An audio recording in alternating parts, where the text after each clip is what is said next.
of this book. It was called Fire Science, Fire Chemistry, Fire Behavior, and now it's Fire Dynamics. So it has changed names multiple times. To maybe better try to describe what's in this. As you can see, it's a pretty hefty chapter based on the size of your handout packet. And how many slides are there? 189. 131. 189. 189. All right. So this is pretty hefty. Might be one of the couple of biggest chapters in the book. Chapter 24, your first hazmat chapter is pretty big. But this one, so ask questions, because now we are moving from some stuff that you've heard that is probably obvious, you know, grab bars are used to grab onto, to lift you into the vehicle and stuff like that. This gets into what separates you from everybody else. Basic principles of fire science. So we got to start with some real basic things here, and there's nothing more basic than the fire triangle. So the fire triangle, you guys may have been exposed to this. What is that? Who can give me a hint? Go ahead, Chad. Oxygen. Okay, you want take the other one. Just, what do you know about fire triangle? It's like the three things you need for a fire. Okay, and what are they? Oxygen, heat, and fuel. Oxygen, heat, fuel, three things you need for a fire. Everything add, how does everything up? Or And then someone else? Oh, okay. Very good. All All right. right. Or fourth too. Like There's a fourth that we're going to get into, but yes, that's for us, not for the standard people. So this they teach in other classes. This they teach in Boy Scouts, maybe Girl Scouts. I don't know. But this is pretty common. So three things you need to start a fire. So if you were to make chocolate chip cookies, then this would be your ingredients list. Three things: heat, fuel, and oxygen. All you need, and you can have a fire. Does this room have heat, fuel, and oxygen in it? So why don't we have a fire? Not enough heat, so we need a proper quantity of heat. There's plenty of oxygen, there's plenty of fuel, but we're low on heat right now. So fuel becomes the oxidizing agent. The oxidizer is going to be something that gives off oxygen, or is oxygen itself. And right now in the air, we know that common air at this level of the atmosphere is composed of, or do we know? What makes up air, normal air? Nitrogen and oxygen, right? 79% nitrogen, 21% oxygen. That's what's right down here. So remember the 21, because the 21 we're going to look at because fires behave differently when oxygen levels start to decrease. And then the fuel, the oxygen, the other one's going to be heat. So whatever it is where we get our heat from becomes the third side of the fire triangle. This says fire chain reaction. So this is how they all work together, but we will add to our knowledge of the fire triangle in just a little bit. So let's talk about those for a second. Oxidizers themselves are not combustible in the fact that they do not burn. They support combustion. So if you were to see, if we had an oxygen chamber and one of those big long matches that you might use to light a fireplace with, and we could adjust the oxygen level in that chamber, you could see as the oxygen level increases, the rate of combustion will increase, and as the oxygen level decreases, the rate of combustion will decrease. And if we get below about 14% oxygen, there is not enough oxygen to support combustion, so that will go out. Will support or enhance combustion, but is not combustible. So there's not going to be any major explosions or anything like that if we open up an oxygen bottle and we have a match on the other end. Not going to explode or anything like that. Yes? That wouldn't, like, you would be able to breathe at 14% oxygen, would you? That does not support human life. Correct. It's not good for the fire's life, and it's not good for us either. So no. we would not be able to do that. We actually would with our SCBA, because we supply our own atmosphere with us. But citizens would not be alive in that for long. Good. All right, so common oxidizers, calcium hypochlorite, chlorine, ammonium nitrate, hydrogen peroxide, methyl ethyl ketone peroxide. So anything with oxy in it usually contains oxygen. So that's a rule of thumb you can follow. And not all of those contain oxy in them, but a lot of them do. But this becomes the most difficult side of the fire triangle and tetrahedron when we add that to it to eliminate, because oxygen is all over the place. So that one's a tough one. Using science to remain safe, so we're going to try to identify the fire dynamics of what's happening in these buildings. Then we can anticipate the next stages of the fire, what's going to happen, and that's where this chapter and subsequent chapters are going to help us. And, you know, in the news era of TV, again, like I said before, we watch the news and my wife will say, oh wow, it looks like that room is really burning, right? Yes, it does. It is definitely in the growth stage of fire, and then we also have an incipient going, but you know, that's too in-depth. But we need to know that, because do I send you in to that or not? I have to make that decision, that life or death decision, and I only get a few seconds to make that decision. So we need to understand that and anticipate how our operations are going to impact the fire behavior.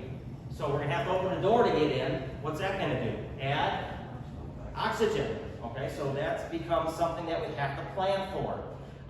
These windows are already open. This door, this window, or is that a door? I don't know. But those are already open. Anything we can do about that? Not really. So we just have to live with it.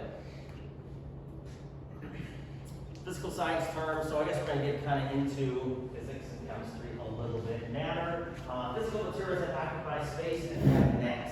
That is our textbook definition of matter. A physical change where the substance remains chemically the same, but they can change size, shape, or appearance. So, who's had a chemistry class? Everybody. All right, so you know how if I were to write that big old crazy thing on the board, how this plus this can equal,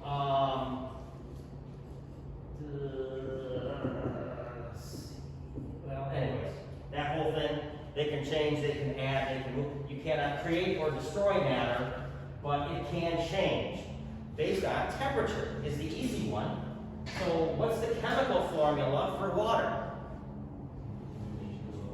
H2O.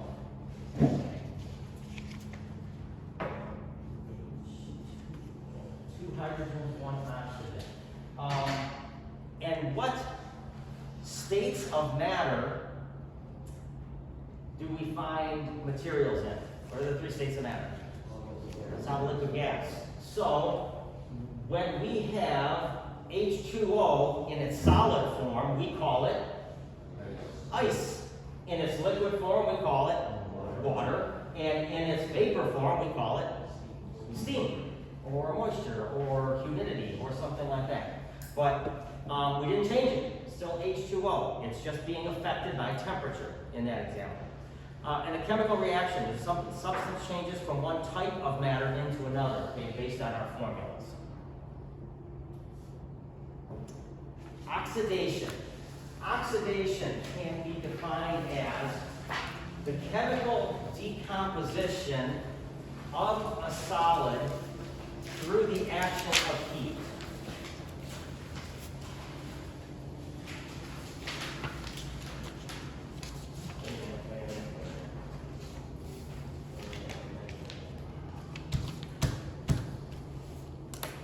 Who's got their homework? Oxidation. Is that one of the terms? Yes. Yeah. Who's got one? Look it up.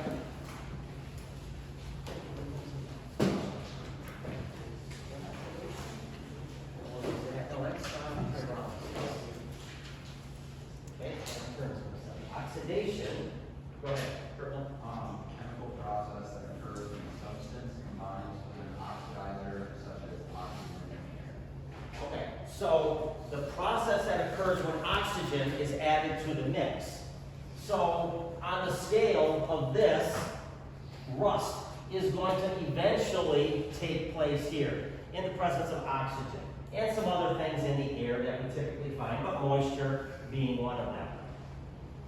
This is a smoldering fire, so this is going to be your charcoal briquettes. Anyone still heat up charcoal and let that heat up? All right, so as opposed to turning on gas.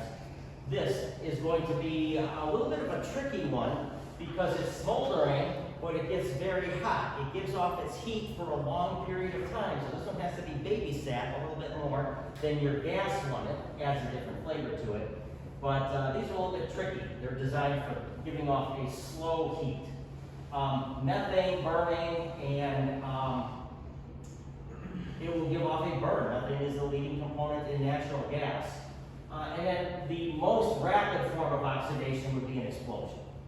An instantaneous oxidation on that one. But the actions of air or oxygen on the fuels and how they react. Energy and work is the capacity to perform work. If I said, did everybody do 10 push-ups right now? You would say, yeah, Sir. I think I've got it in me. It's early in the morning, and I haven't done a whole lot right now. I'm not physically exhausted, so I can do 10 push-ups. So you have the energy to do that. Work occurs when a force is applied to an object over a distance or when substance undergoes a chemical, biological, or physical change. Sometimes through the action of heat, which increases the substance's temperature. So, work is when it's applied. So if I said, can you do 200 push-ups? Who would say yes to that? Actually, we all could, right? Because that's all I said, 200 push-ups. In the past week, have you done 200 push-ups? Probably have, or close to it. Or in the past month, you certainly have since you started the academy. So I didn't give it any specifics. Distance, time, something like that. But once you start giving it specifics, then that gets known as work, okay? Because 200 push-ups, ooh, that's a lot of work. But I just got to throw a loop in there. Over the past month, oh, well, heck, anyone can do that. So energy, capacity to perform work, and then work is going to be a definition of something. Potential and kinetic energy. All right, so let me go back to this one for another second. Work. So Frederick is a big guy. He plays football. Who can drag him? A couple people think they can. Others can't. Can you move him? You think you can move him an inch? Yeah. All right. So you did it. You have the capacity to do that. I didn't give a definition. Well, now for the guys who had your hands raised, can you drag him a mile in under a minute? No, you can't even do a mile in under a minute. So that's an unrealistic thing. So again, the work is the more definition of that. Potential and kinetic energy. So again, potential is the work that can be done, just like the push-ups. Potential, you have the potential to do those, but the kinetic is actually doing it. So in this shape, we have energy built up within these fuels. And we've got some pallets in here. These are testing instruments that you'll see over here, but pallets, a place to light it and things like that. Well, here it's giving off energy. So that is known as kinetic energy. It's giving off that energy in the form of heat. Types of energy. There's a lot of different types of energy, as you can see. Chemical energy. So if we add chemicals together, can we change their composition? Can they give off heat? Can they turn cooler? Yep, all that can happen as part of a chemical reaction. Thermal energy. So can we transfer heat from one object to another object? Yep, okay, and some are good conductors of heat and some aren't. Mechanical. Does mechanical create heat? Yeah. Two ways you can get mechanical heat energy. Friction. What do you do when your hands are cold? Rub them. Does it warm them up? Yeah. Karate Kid? Goes high. Yes, I haven't seen that. Alright, watch that one too. The first one. Alright, so mechanical heat energy. Friction and compression can cause heat. So, that causes heat. Does your car engine cause heat? How so? Go ahead. Yeah. Yeah, that kind of sparks it, but in the forms of friction. I was gonna say, compression. Did you say what? Compression, like on the piston. All right, so you're getting a little bit deeper than we need to right now. You're getting into the internal workings of a combustion engine. But when I talk about friction, the piston moves up and down in the cylinder wall, okay, based on that crankshaft and all of that kind of thing. So RPMs and things like revolutions per minute. All right. Now that metal on metal, is that going to create heat? Yes, it is. What's going to take away that heat? Oil. That's why you check your oil, because the oil moves up and down there with it. That takes away heat, and then it works its way down to the bottom where it cools off a little bit, and then it works its way back through there. So that movement cools it and absorbs heat, allows that heat to move off. The other one is compression. So when we compress something, it can get hotter. I know I got a couple of people on fire departments. Anyone who scuba dives? Okay, you've done it before? Yeah.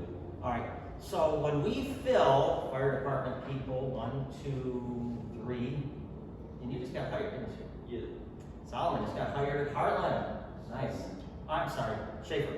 Just got, you did, right? Yeah. Yes. Anyone else? 1,